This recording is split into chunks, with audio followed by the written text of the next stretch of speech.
What's up mga kupal? This is Sachi Santiago TV and welcome back to my channel. Bago ko muna ipagtuloy itong video, like, share, subscribe, at sapakin mo yung bell na yan para ma-notify. Anyways, let's start. Para sa video to, nagtataka ka ba kung minsan tumatanda ka na ba or nagkakaroon ka ng edad, nagmamature ka na? Para sa iyo tong video na to, dahil tatalakayin natin ang senyales na dito ka na. Alam mo, kahit matured ka na, young adult ka na, meron ka pa ring child at heart. Hindi isip bata ha, pero sige, kung ganun ka kagago, pwede rin isip bata. Una sa lahat, ayaw mong kumain ng masyadong matatamis. Whether chocolate, cookies, or brownies, pag inalok yan sa'yo, parang tukso na yan. Tinatanggihan mo nga kumain ng mga ganyan eh.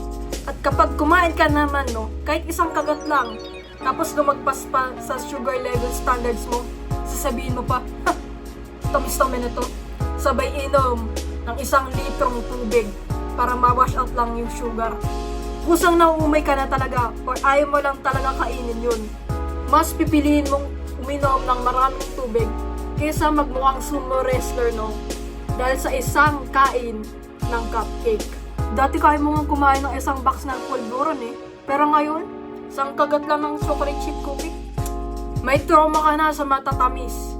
Minsan pa nga tinitignan mo nga yung ingredients sa likod or nutritional facts nito. Kung anong pinaglalagay sa pagkain na yun.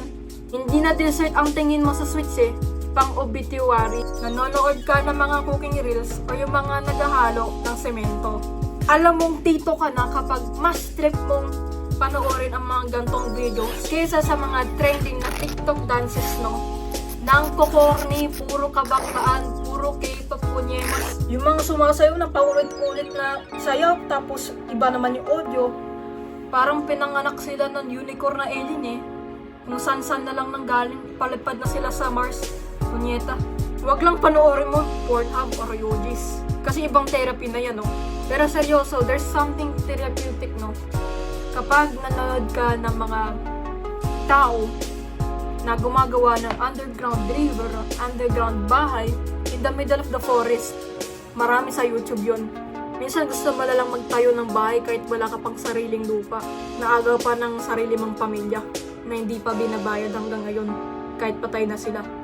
Merienda mo, pandesal at kape. Wala nang arte nung bata ka pa. Ang plain tsaka corny kaya hindi mo kinakain yun tuwing tanghalian. Gusto lang na lang pandesal, yung putok na tinapay, tapos orange juice ng kabataan days natin.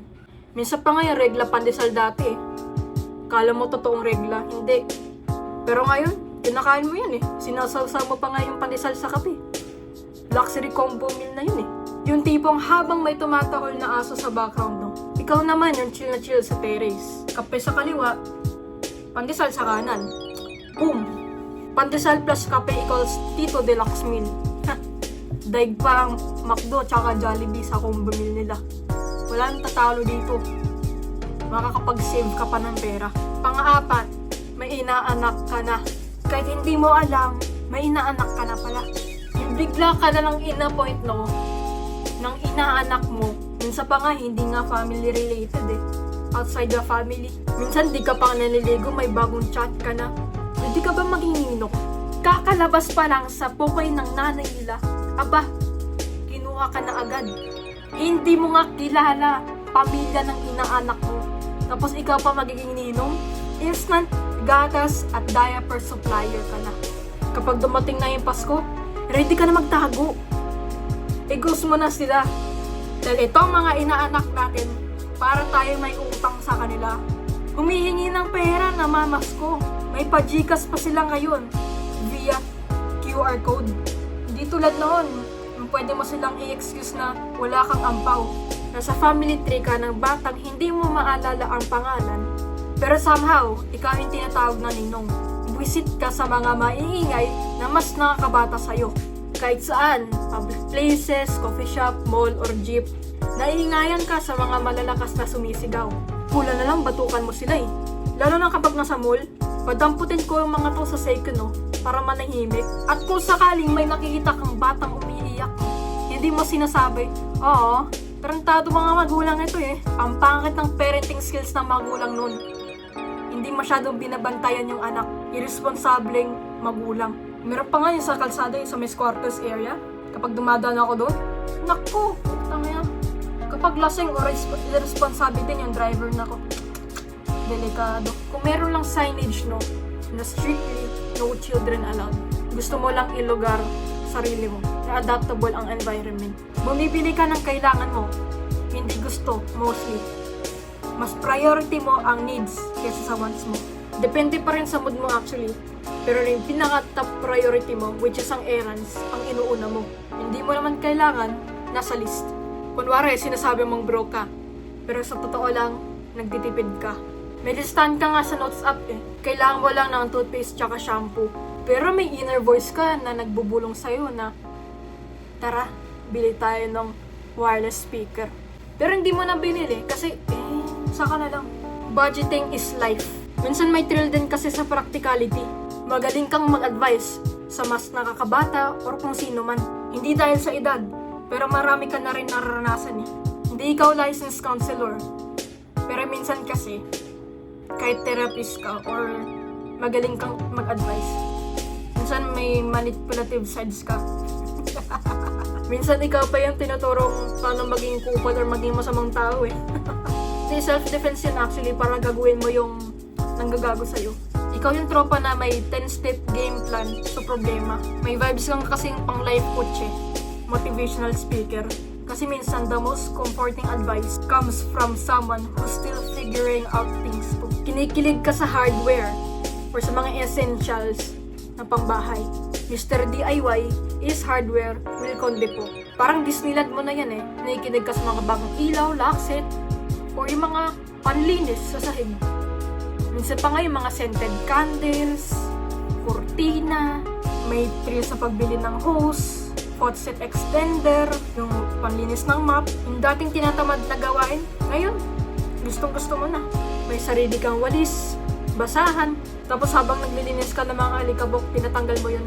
Nakaka-relax sa'yo, pang-cleanse din ng soul mo. Hindi mo lang inaayos ang bahay mo, inaayos mo rin ang sarili mo.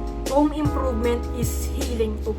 Lagi kang nagpapamasahe dahil laging masakit ang likod mo. Kahit nga sa mall eh, tumatambay ka sa mga massage chair for 1 hour, no? Kahit nagmumukha ka ng astronaut para lumilipad, or kapag may free time ka, pumupunta ka sa mga massage center, kagaya sa Cebu Massage. Doon ako naglagi yan, nagpapamasahe. Malapit lang sa bahay ko. Meron Cebu Massage, malapit lang dito sa tinitirhan. 1 hour shiatsu massage with hot stone. Ang sarap lang talaga.